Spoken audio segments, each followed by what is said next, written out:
자, 안녕하세요. 로운가입니다. 자, 이번 영상에서는 정상 체중에서 미용 체중으로 다이어트를 하는 방법 이야기를 좀 해보도록 하겠습니다.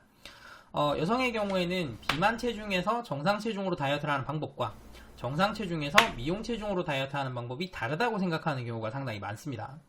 저칼로리 식단이나 굶는 다이어트가 좋지 않다는 건 알고 있는데 이거는 어디까지나 비만에서 정상으로 다이어트를 하는 경우에만 해당이 되는 거고, 정상 체중에서 미용 체중으로 다이어트를 하기 위해서는 저칼로리 식단이나 굶는 다이어트가 필요하다고 생각하는 거죠. 자, 왜 이렇게 생각할까요? 미용 체중이라는 거는 실제 체중이나 건강에 상관없이 날씬하고 보기 좋은 몸매의 체중을 말합니다. 자, 다시 말해서 날씬하고 보기 좋은 몸매가 된다면 저체중으로 건강이 좀 좋지 않다고 하더라도 그거는 미용 체중이라는 거죠. 저칼로리 식단은 좋지 않다, 굶어서는 안 된다. 자, 이런 이야기는 많이 듣고 그게 건강에 좋지 않다는 건 알고 있는데 애초에 건강에 좋지 않은 저체중을 목표로 하고 있기 때문에 건강에 좋은 다이어트 방법이 나에게는 해당이 안 된다고 생각하는 겁니다. 자, 그리고 이 생각이 완전히 틀린 건 아니에요. 자, 배고프지 않은 다이어트 원리 영상에서 한번 이야기를 했던 것처럼 사람의 몸은 내 주변 환경에서 생존에 가장 유리하도록 반응을 합니다. 체지방이 많은 몸은 체지방 자체가 몸에 악영향을 주고, 무거운 몸은 활동성이 낮아서 생존에 불리하기 때문에 체지방이 많은 몸은 스스로 체지방을 줄이려는 반응이 강해요. 자, 그래서 너무 많은 음식을 먹도록 식욕을 높이는 정제 음식의 섭취만 줄이게 되면 체지방은 알아서 줄어들게 됩니다. 실제로 햄, 소세지, 패티 같은 가공육보다는 갈거나 다지지 않은 고기를 먹고, 설탕과 밀가루의 섭취는 줄이고 백미보다는 현미를, 곡식보다는 야채나 과일을 먹게 되면 배부르게 먹더라도 체지방이 줄어드는 효과가 있어요. 자, 그런데 이런 다이어트 방법은 어디까지나 정상 체중이 되는 방법이지 정상 체중에서 저체중으로 가는 방법은 아닙니다.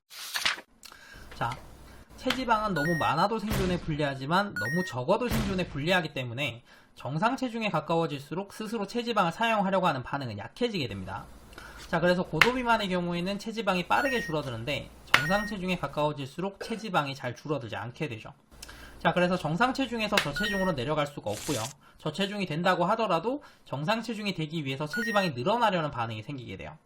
자, 이것 때문에 저체중을 목표로 한다면 몸에서 필요한 음식보다 적게 먹어야 되고, 그러기 위해서는 정상적인 식욕이라도 참고 억제해야 되는 상황이 됩니다. 자, 그런데 이렇게 되면은 정체기 영상 시리즈에 나왔던 흡수율 문제로 인해서 정체기가 생기고 식욕이 높아지는 문제가 있죠. 자, 이것 때문에 다이어트에 실패하고 다시 도전하고 또 실패하는 걸 반복하게 되는데 이게 여자의 다이어트가 끝이 없고 계속해서 반복되는 이유입니다. 자, 그런데 이건 어디까지나 미용 체중이 저체중인 경우인데 미용 체중이 꼭 저체중이어야 하는 건 아니에요. 자, 앞에서 말했듯이 미용 체중이라는 거는 실제 체중이나 건강에 상관없이 날씬하고 보기 좋은 몸매의 체중을 말하는데 이거는 두 가지 의미로 해석이 가능합니다. 건강에는 좋지 않은 저체중이지만 몸매가 좋다면 미용 체중이라는 의미와 정상 체중보다 무거운 과체중이라도 몸매가 좋다면 미용 체중이라는 의미죠. 체중이 많이 나가는데 몸매가 좋을 수 있나요? 근육의 무게와 지방의 무게 영상에서 나왔던 것처럼 근육은 지방보다 체중을 훨씬 더 많이 증가시키기 때문에 체지방이 적더라도 근육이 많으면 체중이 높게 나올 수가 있습니다. 자, 실제로 운동으로 근육량을 늘린 남자의 경우에는 복근이 보일 정도로 체지방을 줄였고 몸매가 좋은 사람이라고 하더라도 체중 자체는 근육 때문에 과체중으로 나오는 경우가 많아요. 자, 여자 역시 근육이 많고 체지방이 적다면 체중은 높더라도 날씬하게 보이게 되고요. 반대로 근육이 적고 체지방이 많다면 체중이 낮아도 날씬하지 않게 보이는데 이것을 체중은 마른 체중인데 몸은 비만이라고 해서 마른 비만이라고 합니다.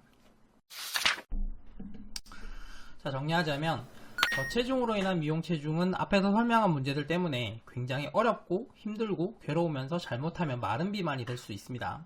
자, 더군다나 성공해서 날씬한 몸매가 된다고 하더라도 요요가 생길 위험이 항상 있기 때문에 끊임없이 계속 다이어트를 해야 되죠. 자, 반면에 과체중으로 인한 미용 체중은 이런 문제점들이 전혀 없기 때문에 저체중보다는 과체중으로 인한 미용 체중을 목표로 하시는 게 더 좋습니다. 자, 간단히 말해서 체지방이 많은 비만이라면 정제 음식을 먹지 않는 식단을 해서 몸 스스로가 체지방을 줄이도록 하고, 체지방이 줄어서 정상 체중이 된 다음에 미용 체중으로 가고 싶다면 운동과 충분한 식사로 근육량을 늘려서 날씬한 몸매를 만드시면 됩니다. 그런데 운동으로 근육을 키웠다가 몸이 너무 우락부락하게 되면 어떡하죠? 여자의 근육은 키우기 어렵다고 하는데 저는 하체 운동하니까 허벅지가 너무 두꺼워지더라고요. 일시적으로 피가 몰린 거라고 하던데 일주일 이상 운동을 쉬어도 그대로예요. 피가 일주일 이상 몰려있을 수가 있나요? 자, 여자는 아무리 운동을 열심히 해도 근육이 잘 발달하지 않는다라는 이야기가 많지만 막상 운동을 했더니 운동한 부위가 굵어지는 경험을 하는 여자분들이 많습니다. 운동을 안 하다가 해서 수분이 몰린 거다, 혈액이 몰려서 펌핑이 된 거다 라고 이야기를 하는데, 이렇게 일시적으로 부풀어 오른 경우에는 운동을 쉬면 원래대로 돌아와야 되는데 운동을 일주일 이상 쉬어도 원래대로 돌아오지 않는 경우도 많죠. 자, 다음 영상에서는 왜 이렇게 되는지, 어떻게 해야 되는지에 대해서 이야기를 좀 해보도록 하겠습니다. 지금 화면에 영상이 두 개가 나가고 있을 텐데 미용 체중 2부 영상이 완성되면 오른쪽에 나오도록 해두겠습니다. 오른쪽에 나오는 영상이 미용 체중 2부 영상이 아니라면 아직 영상을 만드는 중이니까 며칠만 좀 기다려주시면 감사하겠습니다. 자, 영상이 도움이 되셨다면 구독과 좋아요 부탁드리고 저는 다음 영상으로 다시 돌아오겠습니다. 감사합니다.